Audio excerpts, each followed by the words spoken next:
आज के मुख्य समाचार। दुर्गम क्षेत्रों में ड्रोन से लिए जाएंगे मरीजों के सैंपल। मनाली में वीकेंड पर उमड़ी पर्यटकों की भीड़।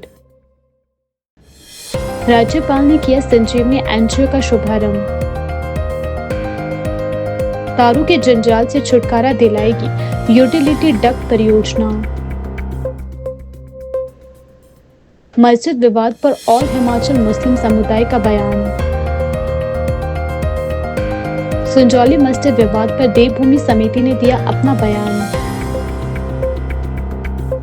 17 दिसंबर को मनाया जाएगा ऑल इंडिया पेंशनर डे।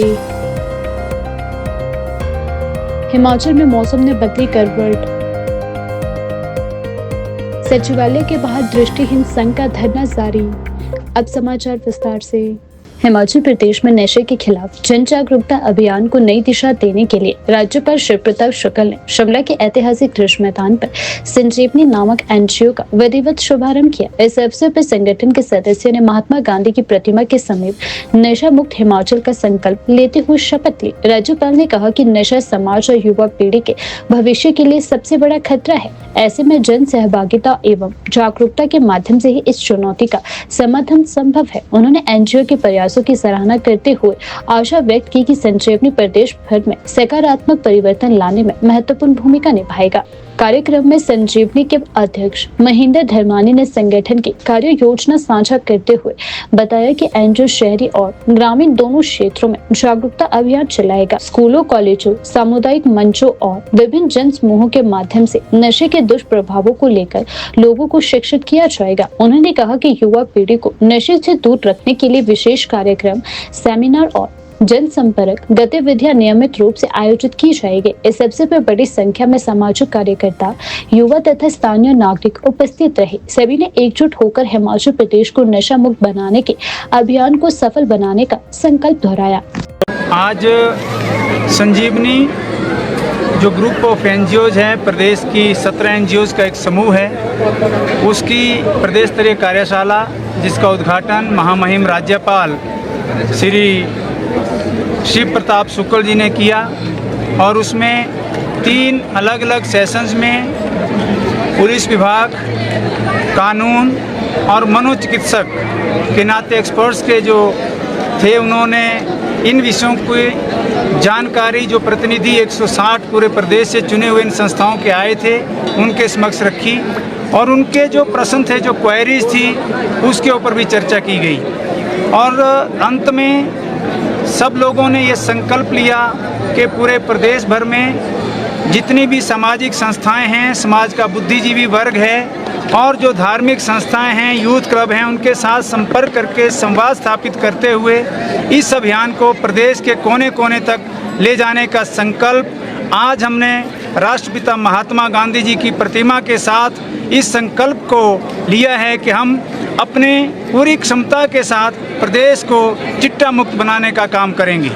हम इस कार्यक्रम को जिला स्तर पर जो संस्थाएं हैं उनके साथ कोऑर्डिनेशन करके जन सामान्य तक, यानी प्रशासन की भूमिका अलग है, समाज की भूमिका अलग है और सामाजिक संस्था के नाते हमारी जो समाज के जो जागरूकता में भूमिका है उसको ही हम लेने वाले हैं। जैसे माता पिता की काउंसलिंग के लिए कुछ कैंप ऑर्गेनाइज कराना, बच्चा अगर उसका आदी हो गया है तो उसको हॉस्पिटल तक उसको चिकित्सा सुविधा कैसे मिल सके, इसकी जो जानकारी है वो लोगों को देना और उसको अस्पताल तक पहुंचाने का काम। और इस प्रकार से बच्चों को अपने संस्कारों के साथ जोड़ करके, हम अपनी संस्कृति और परंपरा से जोड़ करके उनको एक हम स्वस्थ समाज का निर्माण करने के लिए जो भूमिका हो सकती है उसको करने का काम करेंगे। हम हर पंचायत और हर गांव तक जाने का काम करेंगे। अभी हम कुछ काम को शुरू किए हुए लगभग 1.5 महीना हुआ है और 1.5 महीने के अंदर आज हम 17 संस्थाओं के लगभग 180 प्रतिनिधि यहाँ उपस्थित हुए थे। तरह तरह की चर्चा हुई और अपनी अपनी संस्थाओं के माध्यम से हम हर जिला में इन संस्थाओं को लेकर के कार्यक्रम आयोजित करेंगे और विभिन्न संस्थाओं को जोड़ करके गतिविधियां आयोजित करेंगे। तो हम यही करते हैं कि समाज जागरूक बने, माता पिता परिस्थिति को समझें, बच्चे में जो बीमारी है उसको बीमारी समझते हुए उसके इलाज के लिए आगे आएं और जो प्रशासन है, सरकार है, वो कानून का काम करे, कानून सख्ती से लागू हो और जो डी एडिक्शन सेंटर की एक बहुत बड़ी मांग है, जहां बच्चे जो पीड़ित हैं उनका ट्रीटमेंट हो सके एज पर नॉर्म्स, उसके ऊपर ध्यान दें ताकि हमारा हिमाचल चिट्टा मुक्त हो सके। हिमाचल प्रदेश की राजधानी शिमला में चल रही 145 करोड़ रुपए की यूटिलिटी डक्ट परियोजना के कार्यों की मुख्यमंत्री ठाकुर सुखविंदर सिंह सुक्खू ने विस्तृत समीक्षा की और अधिकारियों को शेष निर्माण कार्यों को निर्धारित समय में पूरा करने के निर्देश भी दिए।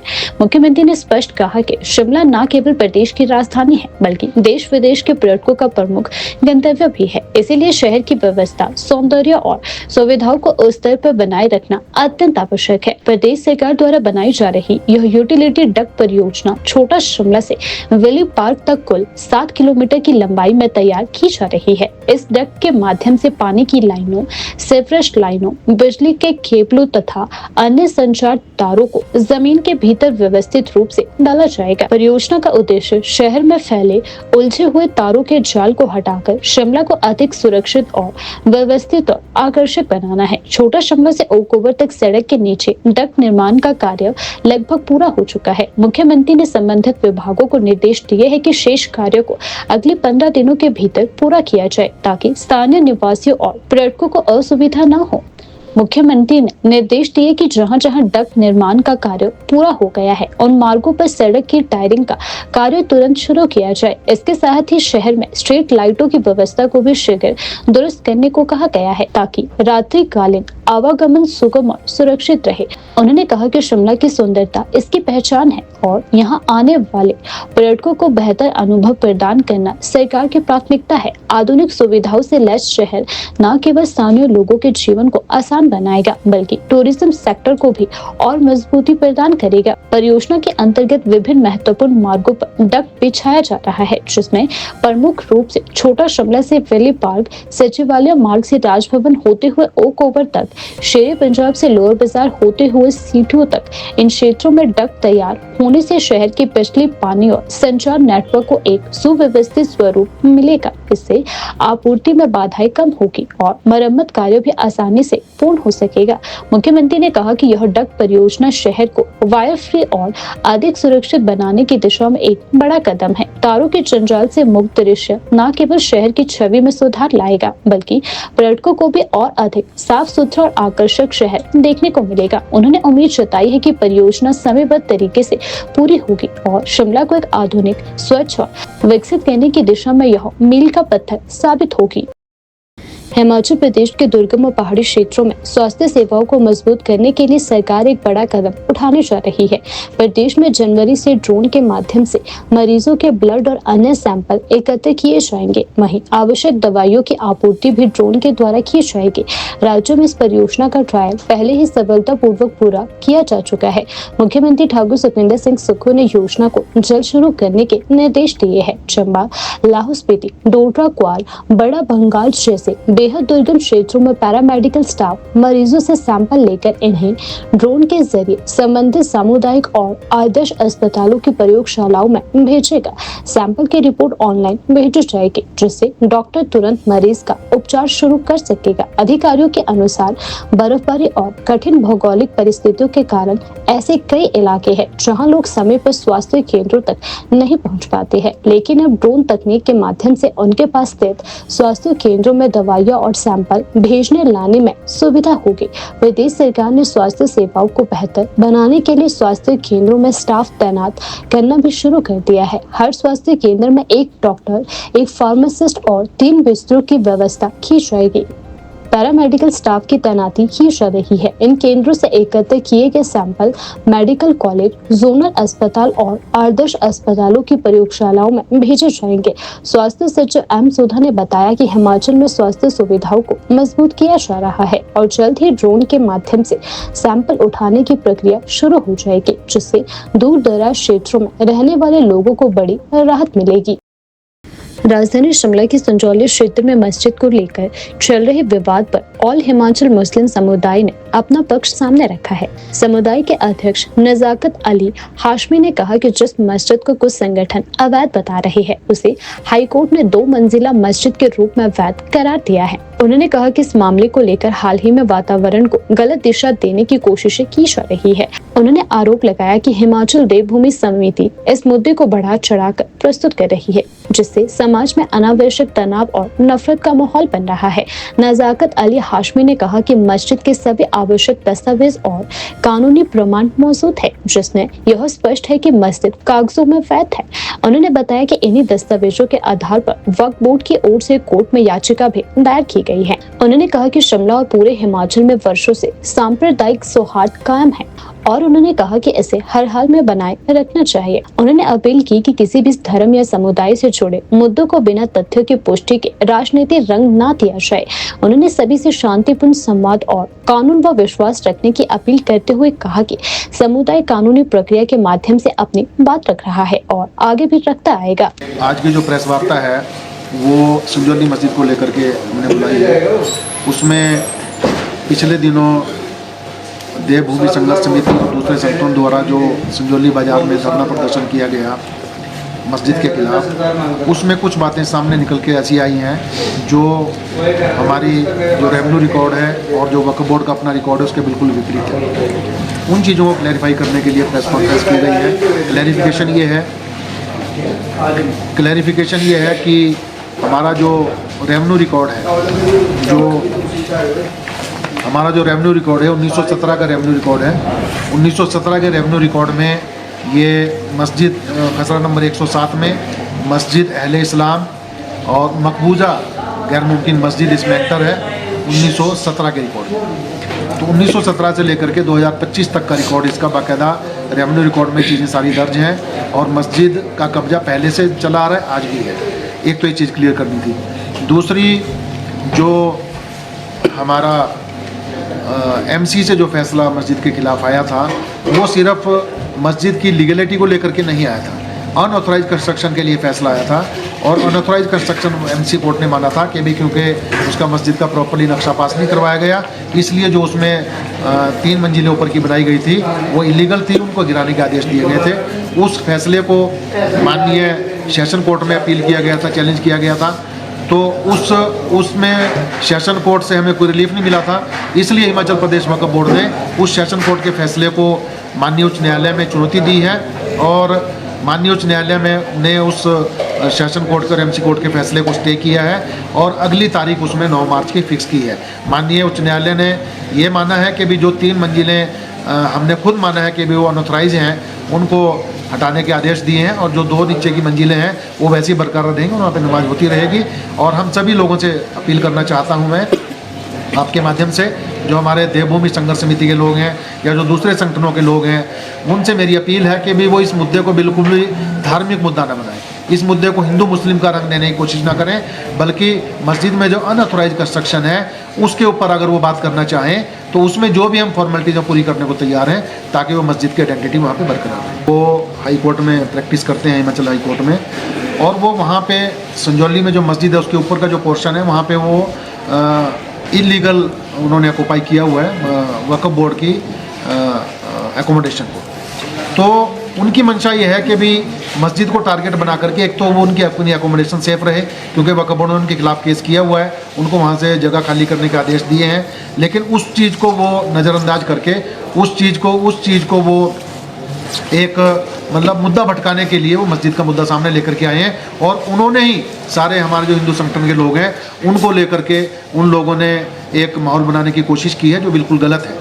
मैं आपके माध्यम से अपील करना चाहूँगा कि अगर किसी को कोई ऐसी मंशा है कि भाई वो मस्जिद की जगह को ग्रैब करना चाहता है, कोई गलत तथ्य लोगों के सामने पेश करके उस जगह को हथियाना चाहता है, तो इस अपनी सोच को बदलें वो, क्योंकि धार्मिक प्लेस पहले से है, 1915 से रिकॉर्ड में दर्ज है और हमेशा धार्मिक प्लेस रहेगा, इसमें किसी को कोई शक नहीं होना चाहिए। चाहे हमें इसका लीगल पोजीशन के लिए सुप्रीम कोर्ट तक जाना पड़े, हम उसको बरकरार रखने के लिए सुप्रीम कोर्ट तक जाएंगे।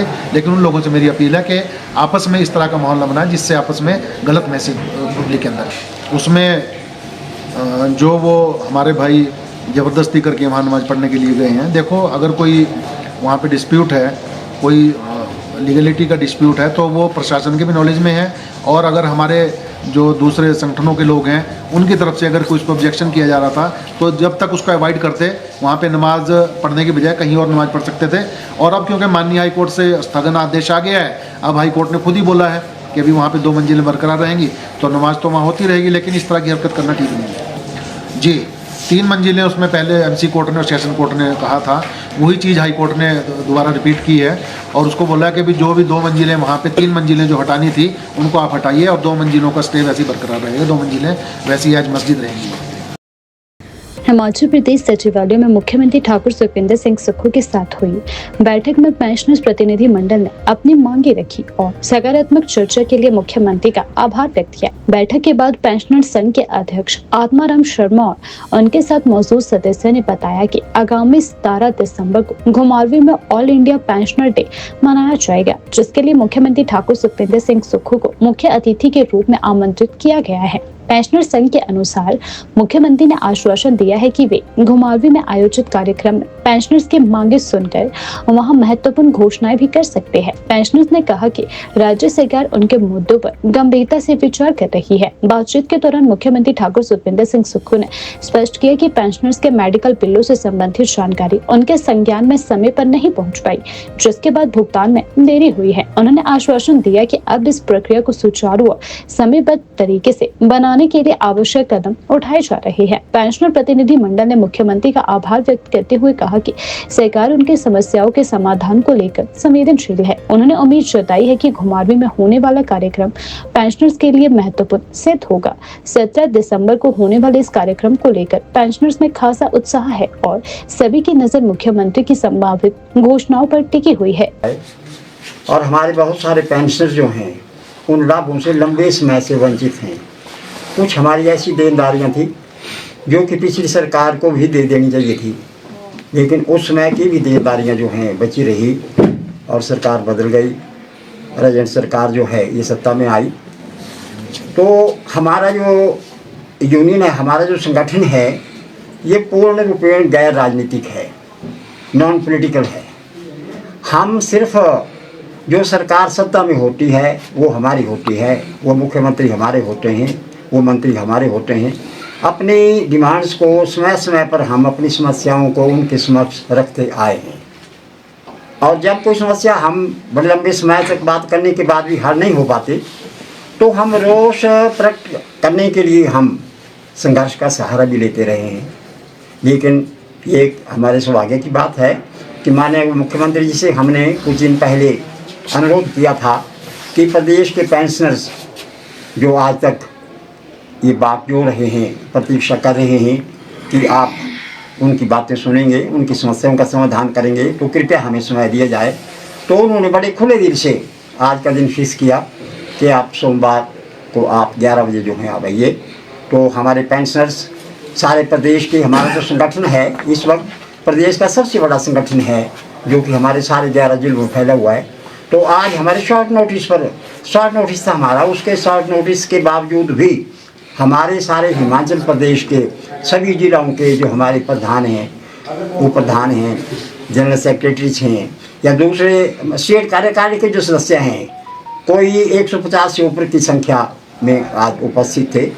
मुख्यमंत्री जी ने हमारी बातें सुनी, हमने अपनी बातें उनके सामने रखी। हमारे प्रदेश अध्यक्ष आत्माराम शर्मा जी ने डिटेल में सारी बातें मुख्यमंत्री महोदय के समक्ष रखी और उनसे रिक्वेस्ट की। विशेष रूप से उनसे कहा गया कि हमारा एक ऐसा वर्ग है पेंशनर का जो 2016 और 2022 के बीच जो रिटायर हुए हैं, वो ज़्यादा जो है अपने आप को पीड़ित महसूस कर रहे हैं, और वास्तविक में ऐसा है भी। क्योंकि जब के 6th पे कमीशन के जो ग्रेड थे, ये पेंशन हमारी रिवाइज हुई एजी से, तो उसमें उनका लिविंग कैशमेंट या ग्रेजुटी इसमें जो था उनके बहुत सारे जो थी बढ़ोतरी हुई और उनकी पेमेंट्स लाखों में है। एक पेंशनर को मैं समझता हूँ 10 के 15, 20, 30 लाख भी उनको दिए जाने हैं।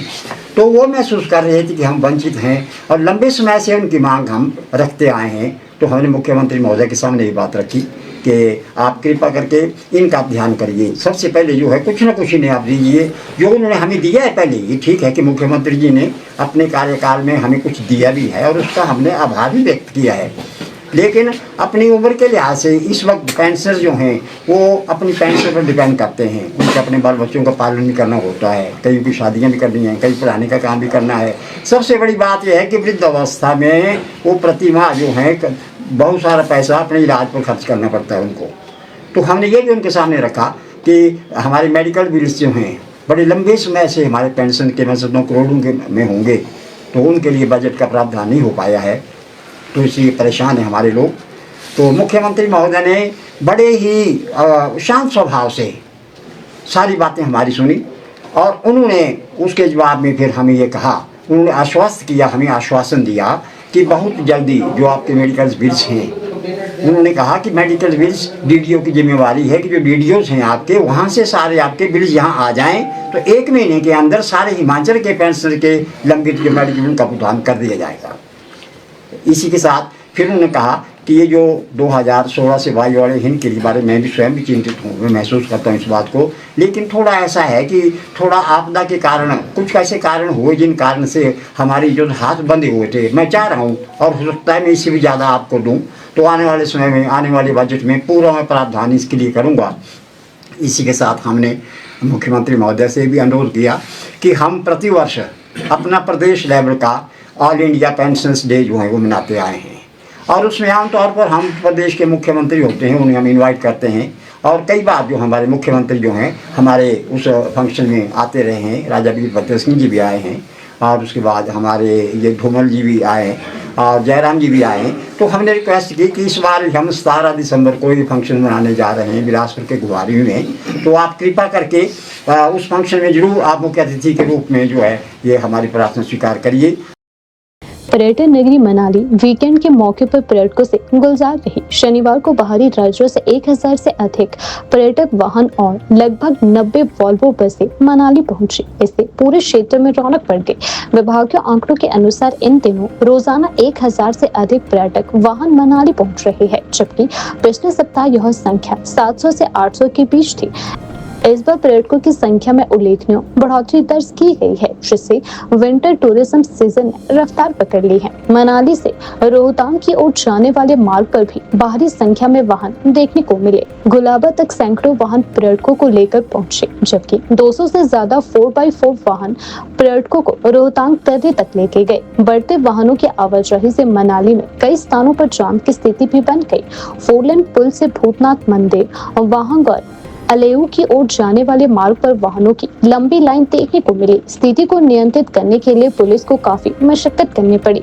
डीएसपी मनाली केडी शर्मा ने बताया कि पर्यटकों की बढ़ती संख्या को देखते हुए यातायात नियंत्रण के लिए विशेष प्रबंध किए गए हैं। पर्यटकों की बढ़ती आमद से होटल व्यवसाय भी तेजी पकड़ रहा है। होटलियर एसोसिएशन के निवर्तमान उपाध्यक्ष रोशन ठाकुर ने बताया कि मनाली में विंटर सीजन की शुरुआत हो चुकी है और क्रिसमस व नववर्ष के दौरान और अधिक भीड़ छूटने की उम्मीद है। फिलहाल वीकेंड पर होटल कारोबार बेहद अच्छा चल रहा है। Federation of hotel and restaurant association के प्रदेश अध्यक्ष गजेंद्र ठाकुर ने कहा कि इस सप्ताह पर्यटकों की बुकिंग काफी अच्छी है। आगामी दिनों में पर्यटकों की संख्या और बढ़ने की उम्मीद है। बढ़ती भीड़ और ट्रैफिक के बावजूद मनाली में पर्यटन गतिविधियां चरम पर है और यह सीजन स्थानीय कारोबारियों और होटल उद्योग के लिए काफी उत्साहजनक साबित हो रहा है। संजौली मस्जिद विवाद लगातार गहराता जा रहा है। ऑल हिमाचल मुस्लिम समुदाय द्वारा की गई प्रेस वार्ता के बाद अब देवभूमि समिति ने कड़ा रुख अपनाया है। समिति के संयोजक विजय कुमार ने मुस्लिम पक्ष की पूरी प्रेस वार्ता को झूठा बताया है। उन्होंने कहा कि यह प्रेस वार्ता सरकार द्वारा स्क्रिप्टेड लग रही है। मुस्लिम पक्ष द्वारा मस्जिद के 1905 से मौजूद होने के जो दस्तावेज प्रस्तुत किए गए उन पर सवाल उठाते हुए विजय कुमार ने कहा कि यदि मस्जिद इतने वर्षों से वैध रूप से मौजूद थी तो फिर मस्जिद से जुड़े मामलों में मुस्लिम पक्ष 5 बार अदालत में कैसे हार गया। उन्होंने कहा कि यह बात स्वयं साबित करती है कि प्रस्तुत किए गए दस्तावेजों पर विश्वास करना मुश्किल है। विजय कुमार ने आरोप लगाया कि मुस्लिम पक्ष ने प्रेस वार्ता में तथ्य छिपाए और गलत जानकारी देकर लोगों को गुमराह करने का प्रयास किया। उन्होंने कहा कि यह प्रेस वार्ता सिर्फ लोगों की भावनाओं को भड़काने और मुद्दे को गलत दिशा में ले जाने का प्रयास है। आज संजौली मस्जिद को लेकर मुस्लिम पक्ष की ओर से एक पत्रकार वार्ता आयोजित की गई। मैंने अभी देखा तो मैं भी हूं भी सफर पे कहीं, पर जब मैंने इस पत्रकार वार्ता को कुछ मीडिया चैनल्स के माध्यम से सुना तो स्पष्ट प्रतीत हुआ कि पूरी की पूरी पत्रकार वार्ता एक जो झूठ का पुलिंदा है और कहीं ना कहीं ये सरकार द्वारा स्क्रिप्टेड है। मुस्लिम पक्षकारों का कहना है कि 1915 से वहां पे मस्जिद है, नक्शा दिया है। अरे भाई, 5 बार आप कोर्ट से केस हार चुके हो, किसी कोर्ट ने आपकी ये बात नहीं मानी। आप क्यों झूठा पब्लिक पोस्चर बनाने की कोशिश कर रहे हो? पत्रकार वार्ता में इनके द्वारा कहा गया कि नक्शा पास करने के लिए दिया था, तो नगर निगम के जो बाय लॉज है, जो कायदे कानून है, उसके तहत नक्शा पास तब होता है अगर जो कॉलम नंबर 3 जमाबंदी में मालिक के तौर पे आपकी एंट्री हो। अब किसी भूमि पे मैं कब्जा करके बैठ जाऊं और वहां का नक्शा पास करने के लिए दूसरा नगर निगम नक्शा पास करेगा। फिर दूसरा पक्ष इसमें पत्रकार वार्ता में इनका आया कि हम निचली 2 मंजिलों को जो है वो रेगुलराइजेशन के लिए देंगे। अरे भाई, यही तो आपका खेल है, यही तो खेल हिमाचल प्रदेश सरकार का है, यही तो बात हम पूरे हिमाचल प्रदेश को बताना चाहते हैं कि इमरान प्रतापगढ़ी का जो वहां से पूरा चैनल घुमा था, जिसको लेके हमने आमरण अनशन पे बैठ रहे थे या बैठे थे, ये वही तो स्क्रिप्ट थी। अब हिमाचल प्रदेश की सरकार ने इस स्क्रिप्ट को अलग तरीके से मुस्लिम पक्षकारों के माध्यम से लागू करवाने की कोशिश की, उनके माध्यम से एक लोगों के बीच में एक माहौल बनाने का प्रयास किया ताकि वो इस बात को सरलता से अमली जामा पहना पाए। परंतु मैं उन्हें सचेत कर देना चाहता हूं कि हिंदू समाज ने चूड़ियां नहीं पहनी। आप हिंदुओं के सब्र का इम्तिहान मत लीजिए। माननीय जितने भी न्यायालय के अभी तक आदेश आए, इसको इल्लीगल माना है क्योंकि ये सरकारी भूमि पे अवैध कब्जा है। अगर ये अवैध कब्जा नहीं है, अगर इसको रहने दिया जा सकता है, तो मैं ये पूछता हूं, जिन बागवानों के 20-20 साल के सेब के पेड़ काटे गए, वो भी तो 20 साल पहले के थे, वो क्यों काटे गए? उन्हें क्यों हटाया गया? अगर ये सही है तो सारे के सारे मकान रेगुलराइज होने चाहिए। किसी का मकान सरकारी जमीन पे जो कब्जा है किसी का, उसका मकान नहीं गिरना चाहिए। क्या माहौल बनाना चाहती है हिमाचल प्रदेश की सरकार? मुझे यह बिल्कुल भी समझ में नहीं आ रहा है। हिमाचल प्रदेश की सरकार आज इन मुस्लिम पक्षकारों के मुंह से अपना जो है फर्दर प्लान ऑफ एक्शन बता रही है। एक माहौल बनाने का प्रयास किया जा रहा है कि पब्लिक के बीच में एक सिंपैथी ली जाए कि हम तो 115 साल से थे। अरे भाई, तुम 200 साल से थे, अवैध थे, अतिक्रमण करके बैठे थे, और ये अतिक्रमण जो है हिंदू समाज कदाचित बर्दाश्त नहीं करेगा कि आके हमारी छाती पे मूंग दलो, वहां मस्जिदें बनाओ और उन मस्जिदों में अवैध गतिविधियां हो, मारपीट करके लोग वहां छुपे और देश के खिलाफ जो है वो अराजकता का माहौल तैयार किया जाए। ऐसा हम कदाचित भी स्वीकार नहीं करेंगे। मैं आज की जो मुसलमान पक्ष की पत्रकार वार्ता थी, पूरी झूठ का पुलिंदा थी और सरकार के द्वारा एक एक शब्द स्क्रिप्टेड था, हमारा ये मानना है। हिमाचल प्रदेश के लाहौल घाटी में लंबे अरसे बाद मौसम ने करवट ली है। सोमवार सुबह रोहतांग दर्रा समेत आसपास की ऊंची चोटियों पर बर्फबारी दर्ज की गई, जबकि कोकसर, क्राफुआ, चंद्र घाटी में भी बर्फ के फाहे गिरने से क्षेत्र ने सफेद चादर ओढ़ ली है। ताजा बर्फबारी के बाद पूरे इलाके में शीतलहर का प्रभाव पड़ गया है। मौसम विभाग केंद्र शिमला ने बताया कि मंडी, बिलासपुर, जिले के कुछ हिस्सों के लिए घने कोहरे का येलो अलर्ट जारी हो चुका है। बिलासपुर के भांगड़ा बांध, जलाशय क्षेत्र, मंडी के बलह घाटी में देर रात और सुबह घना कोहरा छाए रहने की संभावना भी जताई गई है। मौसम विभाग केंद्र शिमला के अनुसार 13 दिसंबर तक प्रदेश में मौसम साफ रहने का अनुमान है, जबकि 14 दिसंबर को ऊंचाई वाले क्षेत्रों में हल्की बारिश और बर्फबारी हो सकती है। अगले 24 घंटों में न्यूनतम तापमान में 2-3 डिग्री की गिरावट की संभावना जताई गई है, जिसके बाद अगले कुछ दिनों में तापमान में हल्का इजाफा हो सकता है। अधिकतम तापमान में फिलहाल किसी बड़े बदलाव की उम्मीद नहीं है। दिसंबर के अंत और जनवरी में संभावित बर्फबारी को देखते हुए लोक निर्माण विभाग पीडब्ल्यूडी ने तैयारी शुरू कर दी है। विभाग ने सड़कों को सुचारू रखने के लिए 700 मशीनें तैनात करने की योजना बनाई है। 30,000 फील्ड कर्मचारी और मल्टीटास्क वर्करों की मदद भी ली जा रही है। बर्फबारी के कारण रास्ते बंद होने की स्थिति में सबसे पहले राज्य मार्गों को खोला जाएगा, जिसके बाद जिला बहु संपर्क मार्गों को बहाल किया जाएगा। चंबा, लाहौल स्पीति, कुल्लू, शिमला और मंडी जिलों में विशेष टीमें भी गठित की जाएगी, जिसके बाद ही विभाग मुख्यालय में एक कंट्रोल रूम स्थापित किया जाएगा, जहां से बंद सड़कों की अपडेट जानकारी उपलब्ध करवाई जाएगी। लोक निर्माण मंत्री विक्रमादित्य सिंह ने कहा है कि विभाग पूरी तरह तैयार है। शिमला सचिवालय के बाहर अपने विभिन्न मांगों को लेकर धरना प्रदर्शन कर रहे दृष्टिहीन संघ सरकार के बीच आज बातचीत हुई। मुख्यमंत्री सुखविंदर सिंह सुक्खू से मुद्दों पर चर्चा के बाद हिमदर्शन से बात करते हुए दृष्टिहीन संघ के प्रधान शोभू राम ने बताया कि जैसे ही उन्होंने चक्का जाम शुरू करने की तैयारी की, उसी समय उन्हें वेलफेयर सेक्रेटरी और डायरेक्टर से मुलाकात के लिए बुलाया गया। शोभू राम के अनुसार बैठक में सरकार की ओर से आश्वासन दिया गया है कि 22 दिसंबर से 27 दिसंबर के बीच उनकी सभी मांगों पर विस्तृत बातचीत की जाएगी। उन्होंने कहा कि सरकार ने सकारात्मक रुख दिखाया है, लेकिन ठोस निर्णय की प्रतीक्षा बनी हुई है। वहीं दृष्टिहीन संघ के अध्यक्ष राजेश ने स्पष्ट किया कि जब तक कोई अंतिम फैसला नहीं लिया जाता, धरना जारी रखा जाएगा। उन्होंने चेतावनी दी है कि यदि 22 दिसंबर के बाद भी कोई ठोस और उचित निर्णय सामने नहीं आता है, तो संघ अपने पूर्व घोषित आंदोलनात्मक कदमों पर अमल करेगी। संघ की मांगों को लेकर सचिवालय के बाहर माहौल तनावपूर्ण बना हुआ है और अब सभी की नजरें 22 से 27 दिसंबर के बीच होने वाली प्रस्तावित बैठक पर टिकी हुई है। जी, मेरा नाम शोभू राम है और मैं ब्लाइंड पर्सन एसोसिएशन का प्रदेश अध्यक्ष हूँ। आज जो 11:30 बजे हमारी मीटिंग थी, ACS कम वेलफेयर सेक्रेटरी और उनके साथ वेलफेयर डायरेक्टर भी थे।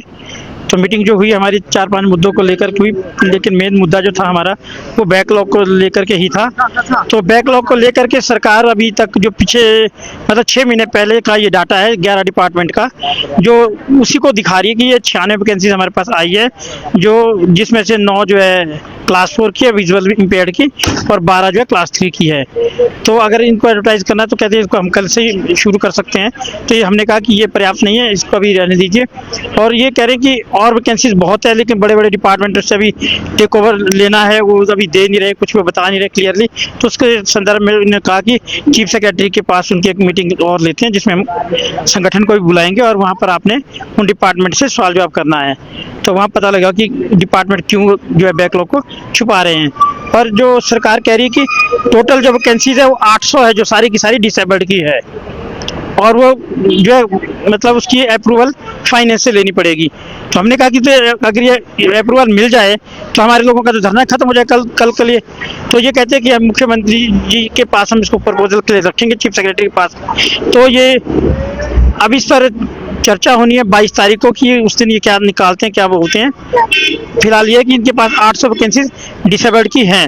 अगर ये 800 की 800 वैकेंसी सारी निकाल देते हैं वन टाइम, तो ये समस्या हमारी जो है परमानेंटली खत्म हो जाएगी। जी, इसको हम दोनों तरफ से ले सकते हैं। चक्का जाम करने की प्रक्रिया को बाधित करना भी हो सकता है, और दूसरा ये कि बातचीत तो वैसे भी हमको करनी पड़नी थी, क्योंकि अगर हम बातचीत ना करें तो कहते हैं कि बातचीत नहीं करते हैं।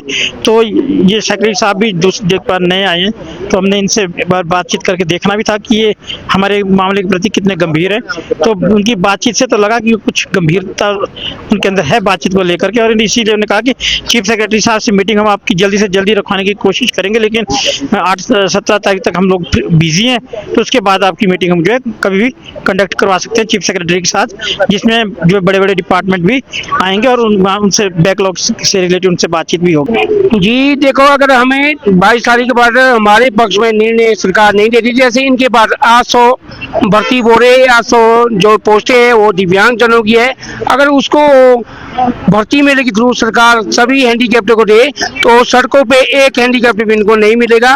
तो अगर उसके लिए दया भावना होनी चाहिए इंसान के अंदर, सरकार के अंदर, तो अगर वो देती है तो सेटिस्फाई हम 22 तारीख की भी देखते क्या होता है। अगर नहीं देते तो हमें उग्र रूप अपना दिखाना ही होगा।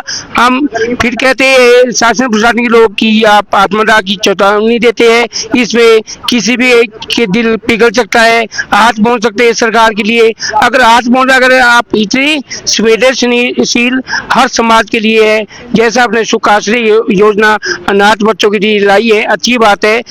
और वैसे ही अच्छी बात, अगर आप दिव्यांग समाज के भला करना चाहते हैं तो आप 800 भर्तियों का भर्ती मेला लगाइए, हमें दिव्यांग जनों को समर्थित कीजिए ताकि हम अपना परिवार पाल सके, क्योंकि हमारे अंदर भी जान होती है, हम भी किसी के बच्चे हैं, हमारे भी बच्चे हैं और हमें भी जीने का अधिकार है। अगर इस तरह की अच्छाइयाँ हमारे प्रति, हमारे समाज के प्रति होती है, ये जनहित का फैसला है। अगर सरकार ऐसा करती है तो ठीक, वेल एंड गुड, नहीं करती तो उग्र आंदोलन हमसे 20 से 22 तारीख के बाद शुरू करना होगा। यही हमारी चेतावनी भी सरकार के लिए होगी, मशवरा भी सरकार के लिए होगा। ये आंदोलन जारी रहेगा, हम सड़कों पे तब तक बैठे रहेंगे। अगर फिर भी सरकार नहीं मानती तो वैसे तो लगता है सरकार नहीं मानेगी, क्योंकि इस 2.5 सालों में हमें कम से कम 15 से 16 बड़ी मीटिंग हो चुकी है। इसमें हमें दामनी फिल्म की तरह ओनली डेट पे डेट मिली है, तारीख पे तारीख मिल रही है। तो अब ये भी तारीख मिलेगी तो ये ना हमारे हित में होगा, ना सरकार के हित में होगा, क्योंकि हम ऐसे कड़े कदम हमें उठाने होंगे अपने प्रति, अपने समाज के प्रति, अपने अधिकार के प्रति।